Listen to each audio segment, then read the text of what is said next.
அத்தியாயம் 99. திருமண ஒப்பந்தம்.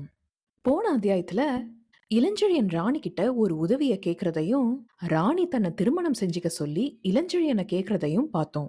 அதை தொடர்ந்து வாளை சுழட்டி வேலை வீசி பல பராக்கிரமங்களை காட்டி மத்தவங்கள வெற்றி கொள்றவன் மட்டும் வீரனாக மாட்டான். எவன் தன்னைத்தானே வெற்றி கொள்றானோ அவனும் சிறந்த வீரன்தான். பராக்கிரமங்களால மத்தவங்கள வெற்றி கொள்றப்போ மத்தவங்க அழிவாங்க. தியாகம் மத்தவங்களோட தான் இருக்கும். ஆனா ஒருத்தன் தன்னைத்தானே வெற்றி கொள்றப்போ மத்தவங்க அழியறது கிடையாது. தியாகம் அவனுடையதா இருக்கும். அதனால மத்தவங்க லாபம் தான் அடைவாங்க. அந்த மாதிரியான செயலுக்கு அன்னைக்கு ஒரு எடுத்துக்காட்டா விளங்கினா இளஞ்செழியன்.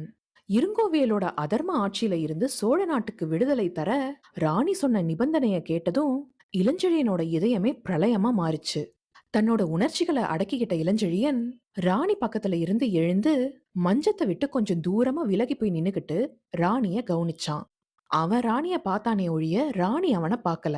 அவ குனிஞ்ச தலை நிமிராம அசையாம மஞ்சத்துல உட்கார்ந்திருந்தா. யவன குருமார்கள் சொன்ன ஜோதிடத்துல ஆழமான நம்பிக்கை வச்சிருந்த ராணி தன்னோட வாழ்க்கையும் இளஞ்செழியனோட வாழ்க்கையும் விதியால பிணைக்கப்பட்டு இருக்குன்றத சந்தேகம் இல்லாம நம்பினான். ஆனா அந்த பிணைப்பு எப்ப திருமணமா மாறும்னு யோசிச்சு வருத்தப்பட்ட ராணி எப்படியாவது அன்னைக்கு விடியறதுக்குள்ள இளஞ்செழியன் கிட்ட திருமண உறுதிமொழி வாங்கிடணும்ன்ற தீர்மானத்தோட இருந்தா.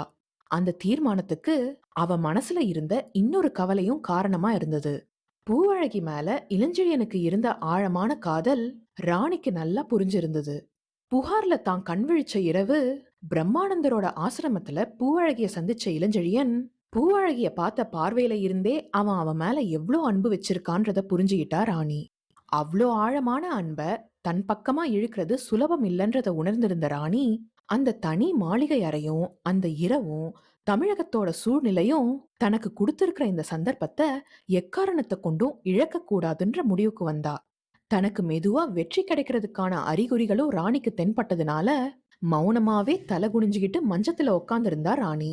ராணிய கவனிச்ச இளஞ்செழியன் ராணியையும் பூவழகியையும் ஒரு தடவை இணைச்சு பார்த்தான்.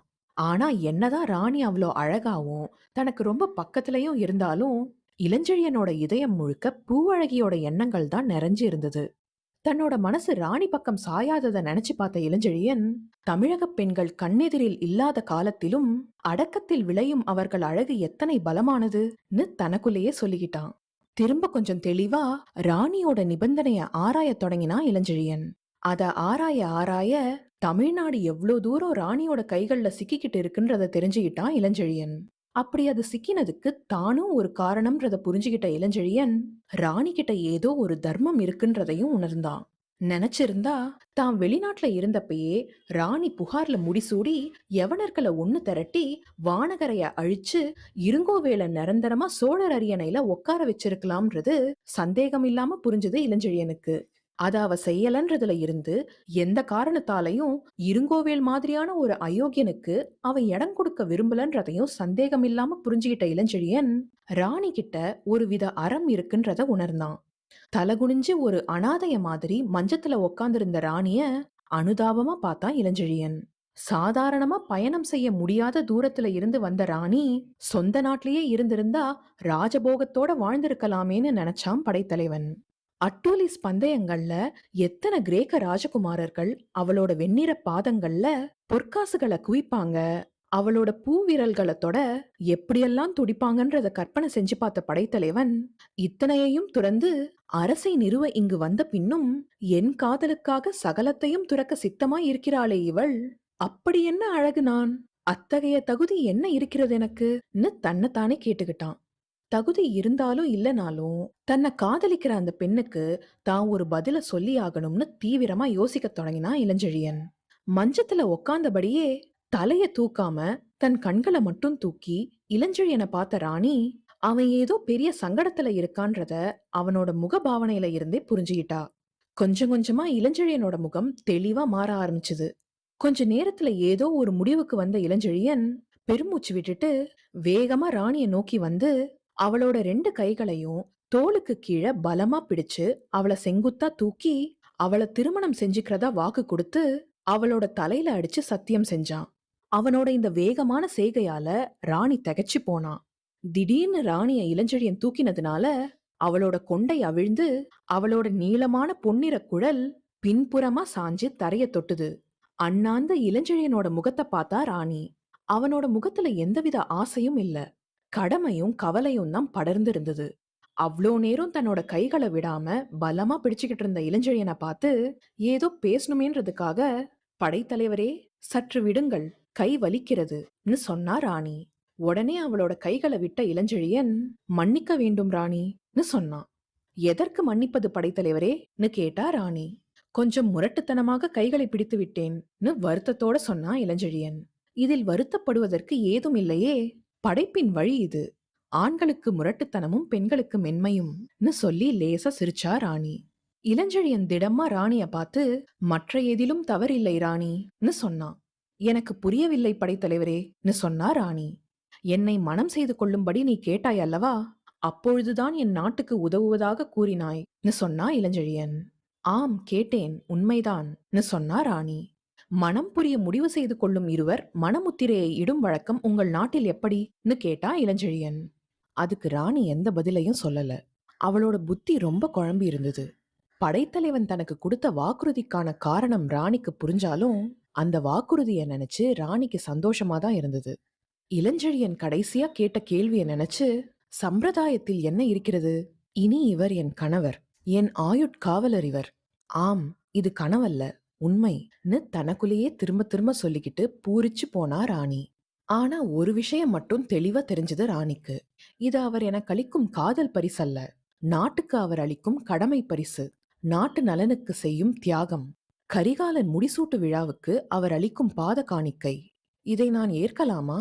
இப்படி ஒரு ஆடவரை கட்டாயப்படுத்தி பெறும் திருமணத்தில் இன்பம் இருக்குமான்னு தன்னைத்தானே கேட்டுக்கிட்டா ராணி. அந்த கேள்விக்கு விடைய கண்டுபிடிக்க திரும்ப இளஞ்செழியனை ஏறெடுத்து பார்த்தா ராணி. தன்னோட முடிவுல திடமா இருந்த இளஞ்செழியன் ராணிய பார்த்து லேசா சிரிச்சான். அவனோட புன்னகைய பார்த்து நெகிழ்ந்து போன ராணி, எப்படியும் காலம் பூவழகியின் உருவத்தை இவர் இதயத்திலிருந்து அழித்துவிடும். எங்கள் காதல் வாழ்க்கை வெள்ளத்தில் வேளிர்குல பேரழகியின் உருவம் நிச்சயமாக மறைந்து போகும்னு தன்னையே சமாதானப்படுத்திக்கிட்டா. ராணி எதையோ யோசிச்சுக்கிட்டு இருந்ததை பார்த்த இளஞ்செழியன், என்ன யோசிக்கிறாய் ராணின்னு சிரிச்சுக்கிட்டே கேட்டான். ஒன்றும் யோசிக்கவில்லைன்னு சொன்னா ராணி. அப்படியானால் மேற்கொண்டு நாம் செய்ய வேண்டியதை தீர்மானிக்கலாமான்னு கேட்டா இளஞ்செழியன். எதை தீர்மானிக்க வேண்டும் படைத்தலைவரேன்னு கேட்டா ராணி. ஒப்பந்தத்தின் இன்னொரு பகுதியை. நமது ஒப்பந்தம் 2 பகுதிகளை கொண்டது. ஒன்று திருமணப் பகுதி, இன்னொன்று நாட்டுப்பகுதி. நான் உன்னை மனம் புரிவதானால் நாட்டுக்கு உதவுவதாக கூறினாய், திருமணத்துக்கு ஒப்புக்கொண்டேன். இனி நாட்டுப்பகுதியை கவனிக்க வேண்டும்னு சொன்னா இளஞ்செழியன். இனி அது ஒப்பந்தமாகாது படைத்தலைவரே, என் கணவரின் கட்டளையாகும்னு சொன்னா ராணி. அப்படியானால் நான் சொல்வதை கவனின்னு சொல்லிட்டு ஏதோ ஒற்றனுக்கு திட்டத்தை விளக்குற மாதிரி தன்னோட திட்டத்தை விளக்கினா இளஞ்செழியன். ராணி, இந்த ஊரில் இந்திர விழா என்று ஒரு விழா உண்டுன்னு சொன்னான் படைத்தலைவன். ஆம், கேள்விப்பட்டிருக்கிறேன்னு சொன்னா ராணி. அது இந்த ஆண்டு நடைபெறப் போவதில்லைன்னு சொன்னா இளஞ்செழியன். ஏன்னு கேட்டா ராணி. அதை உங்கள் காதல் தெய்வமான வீனஸின் திருவிழாவாக்க டைபீரியஸ் திட்டமிட்டிருக்கிறான். ஒரு நாட்டார் இன்னொரு நாட்டாரை ஆக்கிரமிக்கும் பொழுது ஆக்கிரமிக்கப்படும் நாட்டின் கலைகளையும் விழாக்களையும் மாற்றுவது வரலாறு கண்ட உண்மை. அது கிடக்கட்டும், வீனஸ் விழாவே நடக்கட்டும். ஆனால் அதில் அட்டூலிஸ் ரத போட்டி போல் ஒரு ரத போட்டிக்கும் நீ ஏற்பாடு செய்ய வேண்டும்னு சொன்னா இளஞ்செழியன். ரத போட்டி எதற்குன்னு கேட்டா ராணி. காரணமாகத்தான் கூறுகிறேன் ராணி. நமது திருமணம் நடக்க வேண்டுமானால் இந்த ரத போட்டி நிச்சயமாக நடக்க வேண்டும்னு சொன்னா இளஞ்செழியன். நடந்தால்னு கேட்டா ராணி. அந்த கேள்விக்கு பதில் சொல்றதுக்கு முன்னாடி யாரும் இல்லாத அந்த அறைய 2 தடவை சுத்தி முத்தி பார்த்தான் இளஞ்செழியன். திரும்ப ராணியோட காது பக்கத்துல போய் ஏதோ சொன்னான். அவன் சொல்ல சொல்ல பயமும் திகைப்பும் அதிகமாச்சு ராணிக்கு. மிகவும் பயங்கரமான திட்டம் படைத்தலைவரேன்னு சத்தமா சொன்னா ராணி. ஆனா அதைவிட பயங்கரமான செய்தி அந்த 2 பேருக்கும் காத்துக்கிட்டு இருந்தது. அவங்க திட்டமெல்லாம் தவிடு பொடி ஆகிற செய்தியோட திகிலும் கலவரமும் கலந்த முகத்தோட அரை கதவை சரேல்னு திறந்துகிட்டு உள்ள ஓடி வந்தான் ஹிப்பலாஸ். அடுத்து நடக்க போறது என்னன்றத அடுத்த அத்தியாயத்துல பார்க்கலாம்.